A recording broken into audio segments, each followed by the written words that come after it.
Es un gusto escucharla y es nuestra obligación también escuchar básicamente a los 8 legisladores que tiene la provincia del Chubut, destacado en el Congreso de la Nación. Usted es senadora junto con Linares y con Andrea Cristina, y están los otros 5 diputados. Yo hace días, ya es cierto, hace días que quería hablar con usted porque, bueno, precisamente en el lugar donde usted está, los 72 senadores están debatiendo lo que el gobierno del presidente Milei entiende que es esencial para arrancar los motores de la economía y el desarrollo económico de esta querida República Argentina. Por eso nos interesaba contar con su opinión. Ya logré tener la opinión de Linares, que ya sé por dónde va su posición frente a la ley bases. Andrea Cristina también habló, y me gustaría un poquito que nos cuente usted. Creo que la semana que viene ya hay dictamen firmado, así que va a entrar al recinto para ser debatido en el recinto la ley bases, así que me gustaría un poco que me cuente usted qué ve de bueno de la ley y qué no tan bueno, y qué va a hacer usted, si la va a votar o no. Bueno, en principio lo que sostuvimos desde el primer día fue que íbamos a acompañar en general la ley. Y esto tiene una explicación de tipo política sobre todo. Este es un gobierno elegido por la mayoría de los argentinos que está planteando un programa, unas determinadas metas económicas a lograr, y nosotros fuimos elegidos por la ciudadanía argentina como la tercera oposición. Pero nos hemos transformado en una oposición que se dio en llamar dialoguista. Sí, sí. Esto es, bueno, entender que el gobierno necesita leyes para encauzar su rumbo, para acomodar un poco este país, y en esa opción nosotros planteamos desde el primer momento, porque esto lo conversamos con el gobernador Torres, de acompañar la ley en general, sobre todo para abrir el debate. O sea, acompañar la ley en general significa que podamos discutirla. Si no la votamos en general, la dejamos cerrada y no se entera la ciudadanía argentina de qué es lo que se está tratando. Entonces, es preferible votarla en general, por lo menos es nuestra postura, ¿no? Votarla en general, poder abrirla y poder introducir la cantidad de modificaciones o hacer la cantidad de objeciones que creemos que hay que hacer para hacerlo un poco mejor. Esto significa no contrariar el espíritu de la ley, no ir en contra de la filosofía del gobierno, no pasarle, como se dice habitualmente, la ley por la picadora de carne, simplemente poder aportar desde nuestro lugar, y esto lo hicieron casi todos los bloques, por supuesto no kirchneristas, para que el gobierno pueda tener una ley y a la que podamos ponerle algunos condicionantes que no la desvirtúen. Esa es un poco la idea. La postura del bloque de Unión por la Patria, esto es el kirchnerismo, es directamente oponerse a todo, y nos parece que no es una postura políticamente aceptable porque en definitiva el gobierno, todos necesitamos que al gobierno le vaya bien, lo hayamos o no lo hayamos votado, y por supuesto hay que dejarlo gobernar. Entonces las dos posiciones políticas son distintas, la de Unión por la Patria y la del resto de los senadores. Comprendo. Eh, Dentro de la ley, bueno, está la ley bases por un lado y está el capítulo fiscal que tiene como niña bonita el RIGI, ¿no? El régimen de incentivos a las inversiones, a las grandes inversiones, el RIGI. Eh, Tal cual. ¿Cómo ve el RIGI? Si lo ve beneficioso. El RIGI es, para aquellos que no saben de qué se trata, es un régimen de incentivos para grandes inversiones. Grandes inversiones son inversiones superiores a 200 millones de dólares, de los cuales, bueno, la provincia del Chubut, digamos, está en el centro del radar, tanto para inversiones hidrocarburíferas, mineras, de energías limpias, como puede ser la generación de hidrógeno verde y demás. Lo ve como positivo el capítulo, esa parte del capítulo fiscal, senadora? Sí, sí, lo veo como positivo porque tal cual como usted dice, Ricardo, nosotros acá estamos encontrando una opción, una posibilidad de grandes inversiones para el desarrollo, sobre todo de hidrógeno verde. Hemos tenido hace más o menos un mes atrás una mesa muy importante de hidrógeno verde en la ciudad de Comodoro Rivadavia. Después yo estuve esta semana en la sede de la Unión Europea aquí en Buenos Aires Sí. y hay una gran hay una gran expectativa, por supuesto, con respecto a la provincia de Chubut, sobre todo, por, por nuestras características geográficas, sobre todo de nivel de viento, que sería la producción más importante para llegar al hidrógeno verde, Claro. todo lo que tiene que ver con lo eólico. Y aquí hay un mercado que todavía no existe, virtualmente, o sea, oficialmente no existe, físicamente no existe, pero la demanda de hidrógeno verde por parte de Europa ya nos la están haciendo llegar por todos los medios, y Argentina y específicamente la provincia de Chubut puede ser la gran productora de la oferta de hidrógeno verde. Entonces, este régimen de grandes inversores va a permitir hacer esas inversiones en la provincia, que también tienen que ver con esta transición energética en la que todos estamos ocupados, y tiene que ver también con revertir un poco la matriz productiva de la provincia, teniendo en cuenta que tenemos una explotación de hidrocarburos que está basada sobre todo en una cuenca madura. Entonces, tenemos que proyectar una nueva matriz energética para los próximos 30, a partir de los próximos 20 o 30 años. Claro.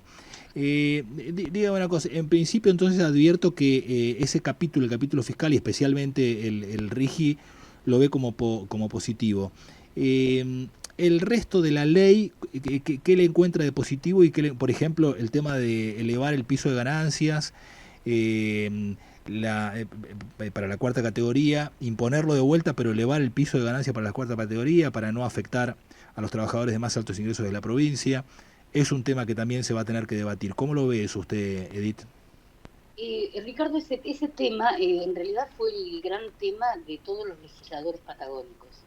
Y a través de muchos mensajes al Poder Ejecutivo, mensajes en el buen sentido, ¿no? Obviamente, comprendieron que los patagónicos no íbamos a acompañar otra vez la percepción del impuesto a las ganancias, porque, porque los sueldos en la Patagonia son más altos, porque la calidad de vida es distinta, y definitivamente se incorporó en el dictamen la diferencia para las provincias patagónicas. Así que eso fue producto de una conversación y de una negociación permanente que hicieron nuestros gobernadores con el Poder Ejecutivo. O sea que eso lo vemos en buenos términos, logramos que se incorporara ese 22% diferencial para el piso de ganancias para los patagónicos. Muy bien. Dígame una cosa, Edith. Usted estuvo, y yo lo seguí prácticamente las casi 6 horas que duró la presentación que hizo, el informe al Congreso que hizo, al Senado que hizo el ex jefe de gabinete Pose, Nicolás Pose, donde, bueno, tuvo que contestar más de 1000 y pico de preguntas. En algunas yo percibía que contestaba sabiendo de lo que hablaba, y en otras, como alguna pregunta que le hizo usted, la respuesta me daba la idea de que no sabía bien de qué estaba hablando. Usted le hizo unas preguntas vinculadas con el mantenimiento de la red vial nacional en la provincia del Chubut, y le habló de la Ruta 40. Daba la impresión de que Pose no conocía de lo que estaba hablando. ¿Qué sensación le quedó, más allá de, bueno, de la disposición y cumplir con la manda constitucional de presentarse frente al Congreso, y más allá de que ahora ya Pose no está y está Francos en ese lugar, ¿qué le resultó de esa exposición del ex jefe de gabinete?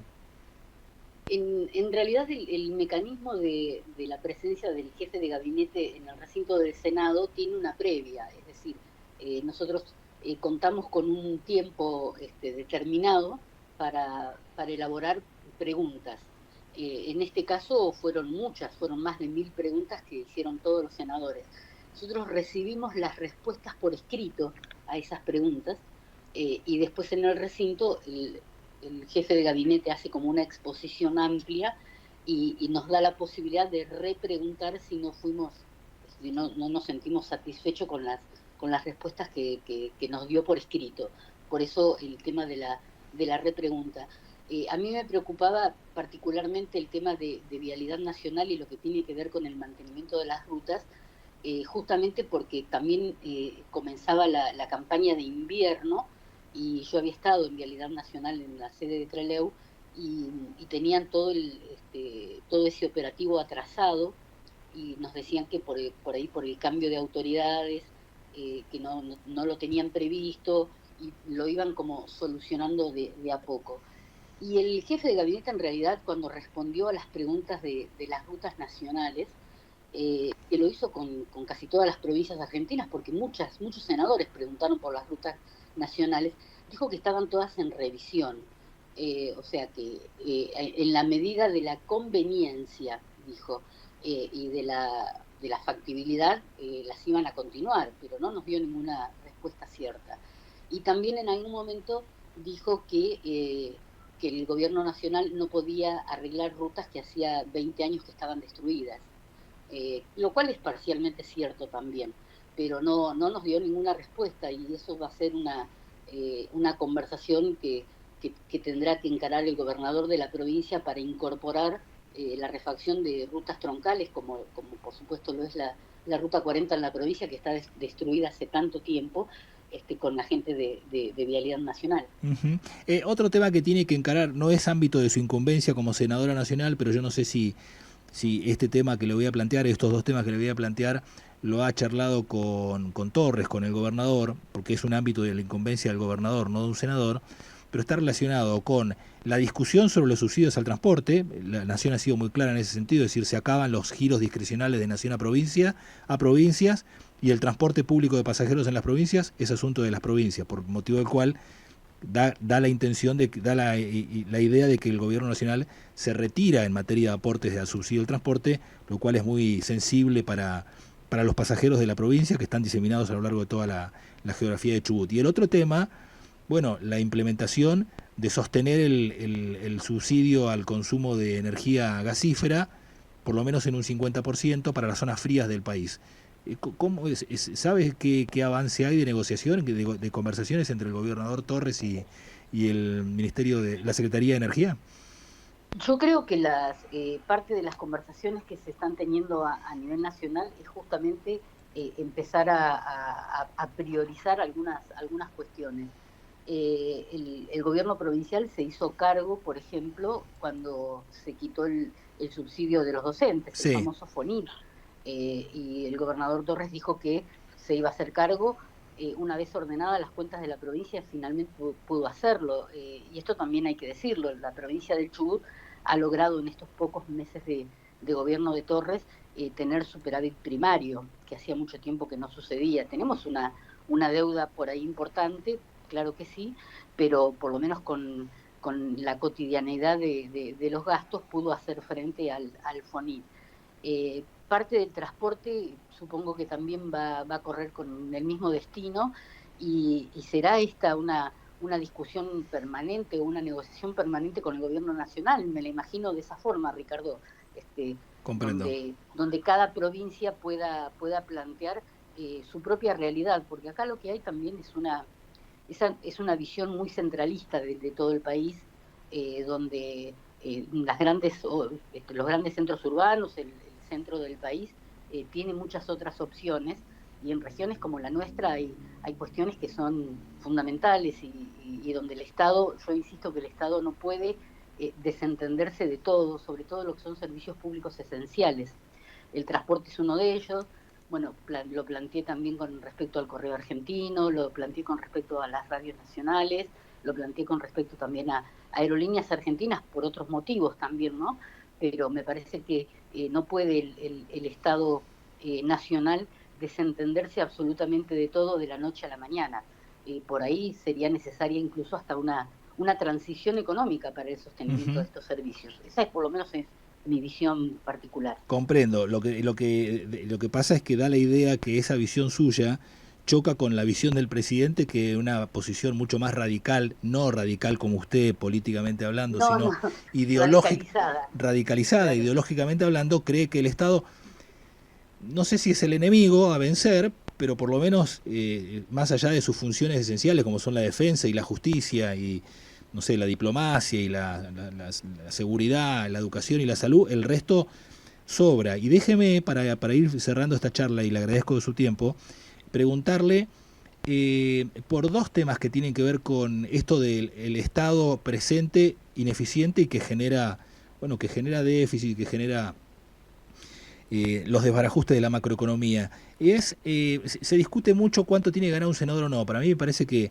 un senador tiene que estar ganando lo mismo que gana un juez de la Suprema Corte de Justicia o más o menos lo mismo que gana el presidente de la Nación. Se discutió mucho la inoportunidad políticamente Y del momento en el que ustedes se autoimpusieron un aumento de sueldo, que no sé en cuánto deben dar ahora, pero si ustedes ganan 7 millones de pesos, 8 millones, un juez de la Corte, no sé, cualquiera de ellos deben estar ganando 14 millones de pesos, una cosa así. Ustedes ganan la mitad que ellos.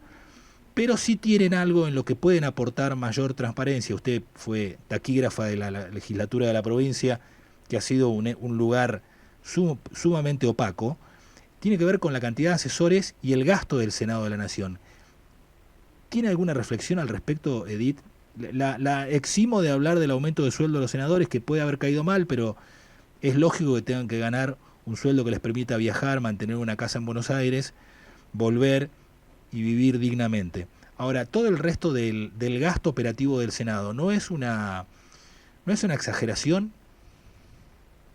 no, yo no quiero que me dispense absolutamente de nada, aunque se lo agradezco, Ricardo.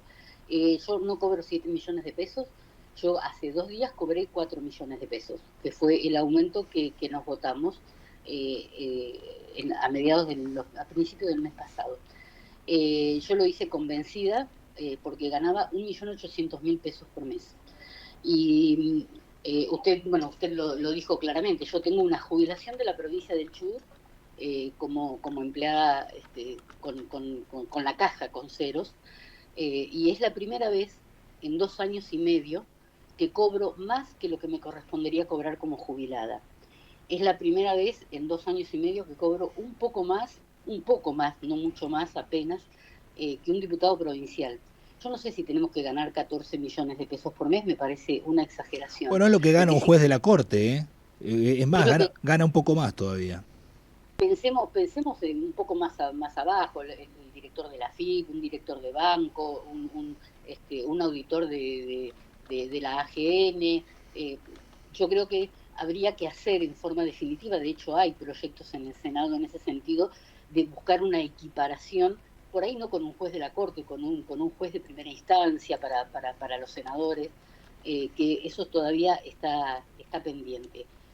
Con respecto a la oportunidad, nunca es la oportunidad, Ricardo, esta es la verdad. O sea, plantear un aumento de sueldos de un cuerpo legislativo nunca es oportuno y mucho menos en el momento que estamos viviendo con la cantidad de inflación que hay en este Está país, bien. con la cantidad Bueno, pero hay un tema que para mí me parece mucho más importante y es de alguna manera que estos organismos legislativos, colegiados como son el Senado, el Congreso de la Nación, la legislatura provincial, eh, den un ejemplo, den un ejemplo. ¿No? No sé cuántos asesores tiene usted, pero bueno, todos los senadores tienen muchos asesores. yo le agradezco la pregunta porque por ahí hay cuestiones que no están debidamente comunicadas y me parece muy buena la oportunidad de poder hacerlo. Cuando uno llega al Senado de la Nación, como me sucedió a mí hace 2 años y medio atrás, uno arma un despacho de trabajo. El Senado de la Nación, y creo que diputados, por lo que he conversado con varios diputados, sucede exactamente lo mismo, tiene una gran planta permanente de profesionales de empleados de planta permanente.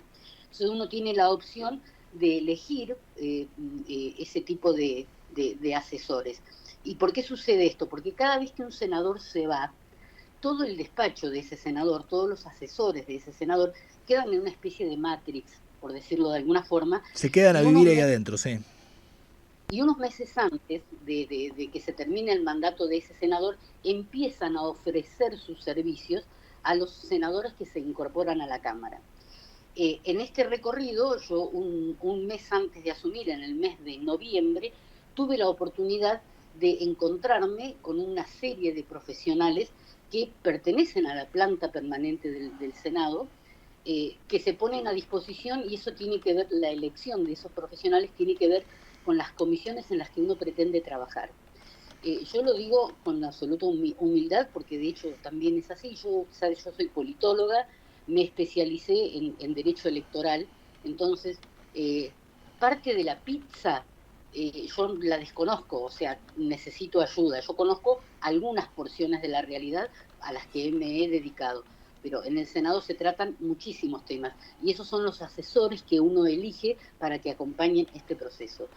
En ese contexto yo tengo en mi despacho 14 personas, de las cuales 10 son de planta permanente, no, 10 no, 11, son de planta permanente, no las traje yo al Senado, simplemente estoy utilizando sus servicios teniendo en cuenta los temas en los que quiero trabajar y la gente que traje a mi despacho.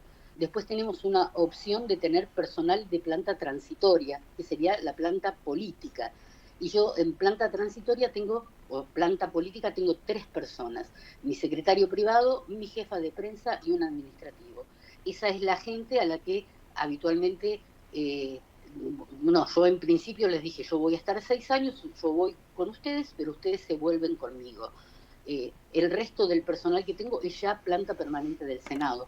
Cuando uno mira la nómina del despacho de un senador, tiene que discriminar eso.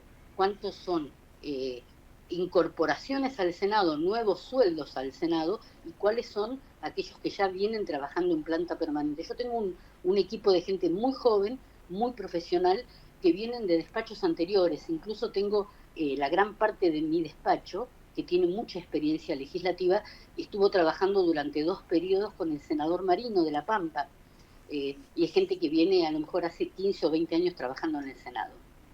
Bueno, gracias por su tiempo, senadora Edith Terenzi. Seguramente seguiremos de cerca la discusión, el debate en el Senado de la Nación, el resultado del mismo y bueno, el decurso de este proyecto de ley que terminará aterrizando nuevamente en la Cámara de Diputados. Le mando un saludo y gracias por su tiempo, Edith. Gracias a usted, Ricardo, que tenga un muy buen día. La senadora Edith Terenzi, 10 de la mañana, 19 minutos.